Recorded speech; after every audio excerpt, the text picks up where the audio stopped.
दोस्तों, हिंदू मान्यताओं में त्योहारों का बहुत महत्व है। इसमें चैत्र नवरात्रि को विशेष महत्वपूर्ण माना जाता है। इस साल चैत्र नवरात्रि अप्रैल महीने में 9 तारीख से शुरू हो चुकी है। ऐसे में चैत्र नवरात्रि में कुछ उपायों को अपनाकर आप माँ दुर्गा को खुश कर उनका आशीर्वाद पा सकते हैं। दोस्तों, आप सभी लोग जानते हैं कि 16 अप्रैल 2024 को चैत्र नवरात्रि मंगलवार की अष्टमी आने वाली है। दोस्तों, इसी दिन किया जाने वाला पंडित जी द्वारा बताया गया 5 कनेर के फूल का उपाय आप लोगों को जरूर करना चाहिए, क्योंकि दोस्तों ये एक ऐसा उपाय है जो कि इस उपाय को करने के बाद दोस्तों आपको पूरे साल कोई और उपाय करने की जरूरत नहीं है, क्योंकि सबसे बड़ा और सबसे नया ये उपाय पंडित जी ने अपनी अभी की सीहोर की कथा में ही बताया है, जिस उपाय को आज हम आपको बहुत अच्छे से समझाने वाले हैं। इस वीडियो को देखने के बाद इस उपाय को समझने के लिए आपको कोई और वीडियो देखने की जरूरत नहीं पड़ेगी। इसी तरह की महत्वपूर्ण और ज्ञानवर्धक जानकारी प्राप्त करने के लिए हमारे चैनल समृद्धि को सब्सक्राइब करें और बेल आइकन को प्रेस करें, ताकि नई वीडियोस की अपडेट आपको सबसे पहले मिल सके। तो चलिए दोस्तों, उपाय को शुरू करते हैं। देखिए दोस्तों, ये दिन इतना खास होता है, इतना महत्वपूर्ण होता है। देखा गया है कि कभी कभी बड़े बड़े पूजा पाठ अनुष्ठान से जो मनोकामना पूर्ण नहीं होती, वो चैत्र नवरात्रि की अष्टमी के दिन एक छोटे से उपाय करने से ही आपकी मनोकामना जो है वो पूर्ण हो जाती है। और बहुत सारे लोगों ने इस उपाय को किया भी है और उनको इस उपाय को करने का फल भी ज़रूर मिलता है। अगर आप लोग भी इस उपाय को चैत्र नवरात्रि अष्टमी के दिन करना चाहते हैं तो आप इस उपाय को पहले अच्छे से समझ लेना, सुन लेना, उसके बाद करना। आपको इस उपाय का फल जरूर मिलेगा और इस उपाय को करने से आपके घर में चाहे किसी भी प्रकार के दुख और समस्या क्यों न चल रही हो, आपको उसका कारण भी नहीं पता है कि भाई ये समस्या किस कारण से चल रही है। उसका कुछ भी कारण हो सकता है दोस्तों, जैसे कि पितृदोष हो सकता है या किसी भी तरह का मंगल दोष भी हो सकता है, और भी बहुत तरह के दोष होते हैं, कुछ भी हो सकता है। पर आपको इस उपाय को करने के लिए अपने दोष को पता लगाने की भी जरूरत नहीं है। तो दोस्तों, चैत्र नवरात्रि अष्टमी के दिन इस 5 कनेर के फूल वाला उपाय को आप लोगों को कर लेना है। दोस्तों, अब हम समझाते हैं कि इस वाले उपाय को हमें करना किस समय है। तो सबसे पहली बात दोस्तों, हम समझते हैं कि ये 5 कनेर के फूल वाला उपाय करना किसको है। तो देखिए, यहाँ पर सीधी सी बात है कि ये 5 कनेर के फूल वाला जो उपाय है, ये किस लिए किया जा रहा है। ये मनोकामना को पूर्ण करने के लिए किया जा रहा है, या आपके जीवन में जो दुख और परेशानियां हैं उनको दूर करने के लिए किया जा रहा है, या आपका कोई बड़ा काम है जो कि नहीं हो पा रहा है, तो आप इस उपाय को कर सकते हो, है ना। तो सीधी सी बात है कि ये आप अपनी किसी भी प्रकार की मनोकामना के लिए इस वाले उपाय को कर सकते हैं। तो ये उपाय वो व्यक्ति कर सकता है जिस व्यक्ति को अपनी किसी भी प्रकार की मनोकामना भगवान शिव जी से पूर्ण करवानी हो।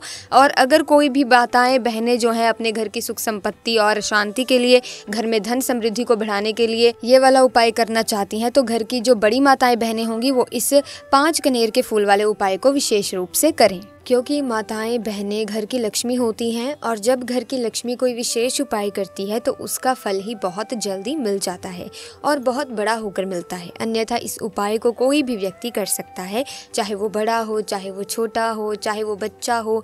जिस व्यक्ति को ये 5 कनेर के फूल वाला उपाय समझ में आ गया, वो व्यक्ति इस 5 कनेर के फूल वाले उपाय को मंगलवार को अष्टमी के दिन जरूर करें, क्योंकि उसको इस उपाय का फल बहुत ही जल्दी मिल जाएगा। क्योंकि मंगलवार की अष्टमी के दिन भगवान शिव जी बहुत आसानी से प्रसन्न हो जाते हैं। तो दोस्तों, अब हम समझते हैं कि इस 5 कनेर के फूल वाले उपाय को आपको करना कैसे है और इस उपाय को करने का जो समय है वो क्या है। तो देखिए, इस मंगलवार की अष्टमी के दिन किए जाने वाले ये 5 कनेर के फूल वाला जो उपाय है, ये मुख्य रूप से सुबह के समय होगा। किस समय होगा? सुबह के समय होगा। आपको कोशिश यही करनी है कि सुबह के समय हम इस 5 कनेर के फूल वाले उपाय को कर लें। पर किसी कारणवश अगर आप सुबह इस उपाय को ना कर पाओ, आपको कहीं काम से जाना पड़ जाए दोस्तों, या फिर किसी और काम की वजह से आप उपाय को ना कर पाओ, तो आपके पास फिर दूसरा मौका रहेगा, जो कि शाम के समय का रहेगा, प्रदोष काल का रहेगा। अब भाई, प्रदोष काल का समय भी एक बहुत ही लोगों के मन में प्रश्न बन जाता है कि भाई ये समय होता कब है, कितने बजे से लेकर कितने बजे के बीच तक का ये समय होता है, ताकि हमें उपाय करने का समय पता लग जाए। तो हम आपको बता दें कि प्रदोष काल का जो समय काल होता है, ये जो समय होता है शाम का समय, वो होता है शाम के 6 बजे से लेकर शाम के 7 बजे के बीच का। इस समय के बीच में आप उपाय को करेंगे तो आपको उस उपाय का ज़रूर फल मिलेगा। तो शाम के 6 बजे से लेकर शाम के 7 बजे के बीच में आप लोग इस 5 कनेर के फूल वाले उपाय को कर सकते हैं। तो भैया बहुत सारे लोग यहाँ पर हैं, प्रश्न भी ज़रूर करेंगे कि भाई हम तो नौकरी पर जाते हैं, हम अपनी ड्यूटी पर जाते हैं और आने में हमें देर हो जाती है, तो उस जगह पर हमें क्या करना चाहिए। तो देखिए, उन लोगों को भी टेंशन लेने की ज़रूरत नहीं है। अगर आप लोग इस उपाय को शाम के समय प्रदोष काल में कर रहे हैं और अगर आप आने में देर भी हो जाती है आपको, तो 7 बजे तक आप नहीं पहुंच पाते हो, तो भाई आप 7:10 या रात 8 तक भी अगर उपाय को करोगे तो भी चल जाएगा। और अगर इससे भी थोड़ा देर हो जाती है ना, तो भी आप उपाय को कर सकते हैं, क्योंकि मंगलवार की अष्टमी का दिन है। ये दिन बहुत ही काम आता है पूरे साल भर में, इसलिए जब आपको मौका मिल जाए तब आपको इस उपाय को ज़रूर कर लेना है। कोई भी उपाय हो आप कभी भी कर सकते हो मंगलवार की अष्टमी के दिन। बस कोशिश करना है कि समय के थोड़ा मतलब अंतर्गत ही कर लो, पर किसी कारणवश अगर ना कर पाओ तो फिर आप थोड़ा देरी से भी कर सकते हो। आपको उपाय का फल ज़रूर मिलेगा, क्योंकि भगवान शिव बहुत ज़्यादा प्रसन्न होते हैं अपने सभी भक्तगणों से जो उनको प्रसन्न करते हैं। तो अब हम यहाँ पर समझते हैं कि आपको उपाय कैसे करना है। सबसे पहली चीज़ दोस्तों, ये जो उपाय है ये 5 कनेर के फूल वाला उपाय है। तो सीधी सी बात है, इस उपाय में हमें 5 कनेर के फूल तो लेने ही पड़ेंगे। अब यहाँ पर एक सबसे बड़ी गलती होती है जो कि आप उपाय में करते हो और आपको पता भी नहीं लगता, जो कि हम आपको बताते हैं। देखिए, जो आप 5 कनेर के फूल लेकर आओगे, सबसे पहले तो कनेर का फूल आप लोगों को पता होगा कैसा होता है। हम आपको जब भी बता देते हैं कि कनेर के फूल वो होते हैं जो कि पीले कलर के होते हैं, लंबे लंबे से होते हैं। आप लोगों ने देखे भी होंगे। तो आप लोगों को वैसे ही 5 कनेर के फूल लेकर आने हैं। ये कनेर के फूल आप लोगों को बहुत आसानी से मिल जाते हैं, बस आपको इसका पेड़ ढूंढना होता है और बहुत सारे फूल उसमें लगे हुए होते हैं, कुछ भी कमी नहीं होती। बस दोस्तों, आपको यहाँ पर ध्यान इस बात का रखना है कि अगर ये 5 कनेर के फूल जो हैं, मतलब कनेर के फूल का पेड़ जो है कहीं बाहर लगा हुआ है, वो किसी के घर के अंदर में नहीं लगा हुआ है, किसी का वो पेड़ नहीं है, तो आप बिना पूछे जो है वो कनेर के फूल तोड़ कर ला सकते हो। पर अगर कोई सा कनेर का पेड़ किसी के घर के अंदर लगा हुआ है और आपको वो कनेर के फूल उसके घर के अंदर से चाहिए, तो भाई उससे पहले पूछना कि भाई हम जो हैं आपके पेड़ में से 5 कनेर के फूल ले लें या कनेर के फूल ले लें। भाई पहले उससे पूछना, क्योंकि ये वाले जो 5 कनेर के फूल आप लोग ले रहे हो, ये फूल आप उपाय के लिए ले रहे हो और भगवान शिव जी को खुश करने के लिए। उपाय जब हम करते हैं तो भाई पूर्ण रूप से जो है हमें पूरे विधि विधान से करना है। तो इसीलिए अगर आप किसी के घर के अंदर जो पेड़ लगा हुआ है कनेर का, उस पेड़ से अगर ये फूल ले रहे हो, तो भाई पहले उसे घर के मुखिया से पूछ लेना कि हम आपके पेड़ से कनेर के फूल ले लें। अगर वो हाँ कह देता है तो भाई उसके बाद आप उसके पेड़ से 5 कनेर के फूल ले लेना। अगर कोई कनेर का पेड़ जो है ऐसे ही बाहर लगा हुआ है, खुले में लगा हुआ है, उस पर किसी का भी कब्जा नहीं है, तो वो आप जो है बिना पूछे भी उस पेड़ में से तोड़ सकते हो। पर किसी के घर के अंदर लगा हुआ है तो पूछ कर ही उससे 5 कनेर के फूल उसके पेड़ में से लेना। अब आपके पास 5 कनेर के फूल भी आ चुके हैं। अब दोस्तों, कनेर के फूल के साथ में क्या हमें सीधा उपाय करना है या कुछ सामग्री भी लेकर जाना है? तो देखो, कोई भी उपाय जब हम करते हैं तो सीधा हम उपाय जाकर नहीं करते, उससे पहले हम भगवान शिव जी की पूजन अर्चना भी करते हैं। तो देखो, अगर ये उपाय आप सुबह के समय कर रहे हो, प्रातःकाल कर रहे हो, तो आप लोगों को अपने साथ में कम से कम 1 लोटा जल तो ज़रूर लेकर चलना है। दोस्तों, मंगलवार की अष्टमी का दिन रहेगा, वैसे ही माताएं बहनें अपनी पूजन सामग्री लेकर जाएंगी, तो उन लोगों के लिए कोई दिक्कत नहीं है जो प्रतिदिन शिव जी के मंदिर जाते हैं या मंगलवार की अष्टमी के दिन अपनी पूरी पूजन सामग्री लेकर जाएंगे। भाई वो वैसे के वैसे ही लेकर जाएं। ये बात उनके लिए है जो कुछ भी लेकर नहीं जाएंगे। भाई वो 1 लोटा जल तो ज़रूर ही लेकर जाएं। अगर वो इस उपाय को 5 कनेर के फूल वाले उपाय को कर रहे हैं, उसी के बाद में दोस्तों शाम के समय की अगर मैं बात करूं, तो भाई शाम के समय अगर आप लोग इस 5 कनेर के फूल वाले उपाय को कर रहे हैं, तो अपने साथ में एक गोल बाती का घी का दीपक ज़रूर लेकर जाना। जो कि घी का दीपक लोगे वो आटे का होना चाहिए। आटे के होने के साथ में उसके अंदर गोल बाती रखा जाएगी। दोस्तों, वो गोल बाती ही आप अपने हाथों से बनाओगे तो ज़्यादा बेहतर होगा। साथ ही में उसे दीपक के अंदर जो मतलब चीज़ डलेगी वो डलेगी शुद्ध देसी गाय का घी। उसके अंदर शुद्ध देसी गाय का घी डालना है, ना भैंस का डालना है, ना मिलावटी बाजार का घी डालना है। इस बात का भी आप लोग ध्यान रखना। अगर आपको उपाय का पूर्ण फल चाहिए तो भाई करना क्या है, देखो सुबह अगर उपाय कर रहे हो ना, तो अगर आप 10, 11, 12 बजे तक भी उपाय करोगे तो कोई भी दिक्कत वाली बात नहीं है, कर सकते हो। लेकिन मंगलवार के दिन, अष्टमी का दिन बार बार नहीं आता दोस्तों। आपको पहुंचना है सबसे पहले तो अपने घर के पास में जो शिव मंदिर है या फिर जो शिवालय है या फिर जहाँ पर शिवलिंग विराजित हो, वहाँ पर आप लोगों को पहुंच जाना है। अब वहां पर पहुंच करके सीधा हमें जा करके उपाय करने लग जाना है। आपको पहले अपना शिव जी के मंदिर के अंदर प्रवेश करना है, भगवान शिव जी के दर्शन करने हैं।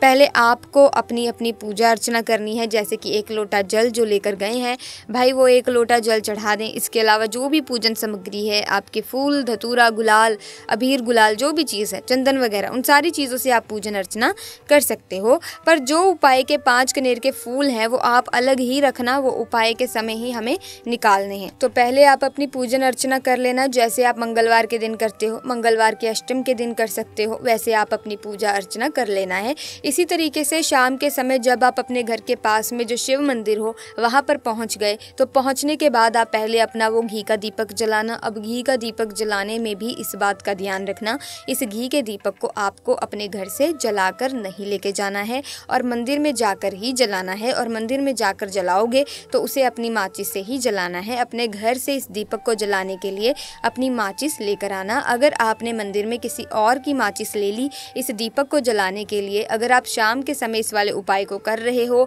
तो भाई उस उपाय को करने का फल जो है उस व्यक्ति को भी मिल जाएगा जिस व्यक्ति की आपने माचिस ली होगी। इसीलिए आप अपने घर से अपनी ही माचिस लेकर जाएं। उसके बाद में दोस्तों आप लोगों को एक बात और ध्यान में रखनी है कि जब आप उस दीपक को जला दोगे, जलाने के बाद उस दीपक से आप चाहो तो आरती भी उतार सकते हो, अन्यथा कोई दिक्कत वाली बात नहीं है। आप उस दीपक को भगवान शिव जी के इतने पास मत रखना कि भगवान शिव जी को आंच लगे। थोड़ी दूरी बनाकर है जो आप उस दीपक को जो है भगवान शिव जी के शिवलिंग के पास में रखना, क्योंकि अभी हम जो है भगवान शिव जी को प्रसन्न करने वाले हैं। तो इसीलिए जो है भगवान शिव जी को आंच ना लगे इतनी दूरी बनाकर आप उसे दीपक को रख दीजिएगा। जैसे ही आपकी पूजन अर्चना हो जाती है, आप जल चढ़ा देते हैं, सुबह के समय गए तो जल चढ़ा देते हैं, पूजन अर्चना हो जाती है, फिर आप उसके बाद में भगवान शिव जी की शिवलिंग के पास में कहीं पर बैठ जाइए, सामने बैठ जाइए या आसपास बैठ जाइए। उसी तरीके से शाम के समय है, दीपक जैसे ही लग जाए तो भाई आप अपना उपाय को वहाँ पर कर सकते हैं।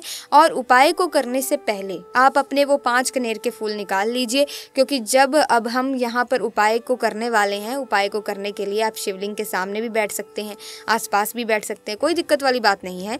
अब हमारे पास 5 कनेर के फूल हैं, तो सीधी सी बात है कि इन 5 कनेर के फूलों को हमें 5 अलग अलग जगहों पर यहाँ पर चढ़ाने होंगे। अब वो 5 अलग अलग जगह कौन सी हैं वो हम आपको बताते हैं। देखिए 5 आपने कनेर के फूल आप अपने सामने निकाल कर रख लीजिए। अब 5 कनेर के फूल में से सबसे पहले वाला कनेर का फूल आप लोग उठाइए और पहले वाले कनेर के फूल आपको कहाँ पर चढ़ाना है, वो आपको चढ़ाना है भगवान शिव जी के शिवलिंग के ऊपर। जो गणेश जी वाला स्थान होता है वहाँ पर, अब भगवान शिव जी के शिवलिंग के ऊपर गणेश जी वाला स्थान कहाँ पर होता है, भगवान शिव जी के शिवलिंग पर जो जलधारी होती है, जलधारी का जो राइट हैंड साइड होगा, मतलब शिवलिंग की तरफ से खड़े होकर देखना कि भगवान शिव जी का सीधा हाथ कौन सा है, राइट हैंड साइड कौन सा है, उसे राइट हैंड साइड पर आपको ये पहले नंबर वाला कनेर का जो फूल है वो समर्पित करना है।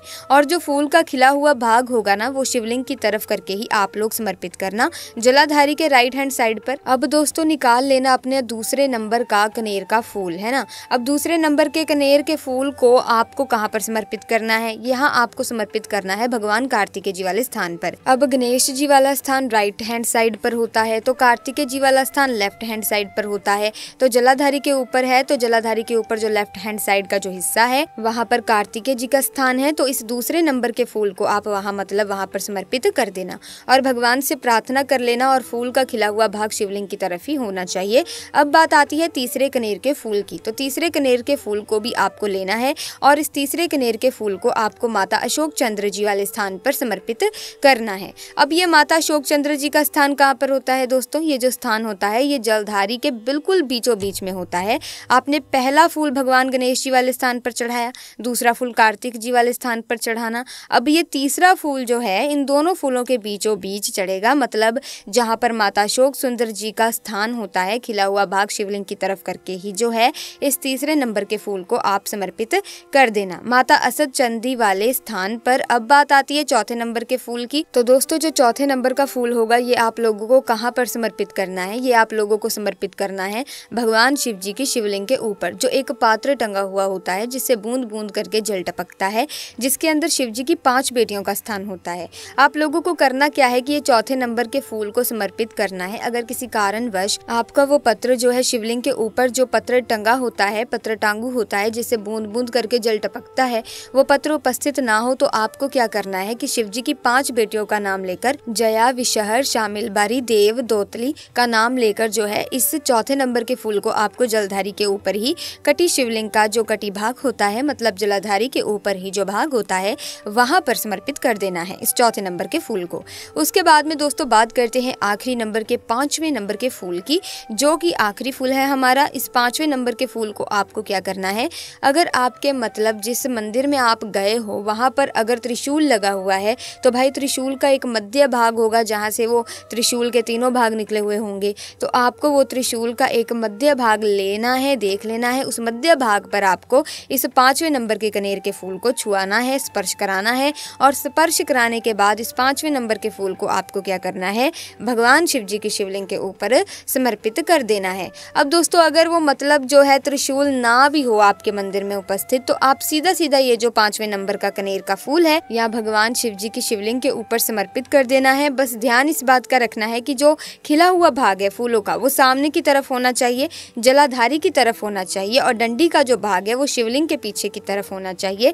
फूलों की है ना, तो इस बात का आप लोगों को ध्यान रखना है। जैसे ही आप लोग ये 5 फूल समर्पित कर देते हैं, वहीं पर भगवान शिव जी के शिवलिंग के पास बैठ करके जो है हाथ जोड़कर विनती कर अपनी वो मनोकामना बोलना, जिस मनोकामना के लिए आप लोग ये वाला उपाय कर रहे हो। अपनी वो दुख, अपनी वो समस्या बोल देना, 2-3 मनोकामना एक साथ मत बोलना, लेकिन कोई भी मनोकामना बोल देना अपने 5वें नंबर के फूल को चढ़ाने के बाद, और चढ़ा दो तो भाई 2 मिनट भगवान शिव जी के नाम का जाप कर लेना। उसके साथ में दोस्तों आपको ये उपाय यहाँ पर पूर्ण कर लेना है। आपका उपाय यहाँ पर पूर्ण हो जाता है और आप भगवान शिव जी के दर्शन करके उनको धूप देकर अपने घर पर वापस आ सकते हो। तो दोस्तों इस उपाय को करना बहुत ही आसान, बहुत ही सरल है। बस आपको 5 कनेर के फूल चाहिए होंगे जो कि आपको लेकर आने हैं सच्चे मन से, पूरी श्रद्धा से। जब आप इस उपाय को कर लेंगे तो आपको 100% जो फल है वो आपको ज़रूर मिलेगा ही मिलेगा। आपके जीवन में चल रही जो भी तमाम मुश्किलें हैं वो ख़त्म हो जाएंगी, जो आपकी मनोकामना है, इच्छा है वो पूरी हो जाएगी।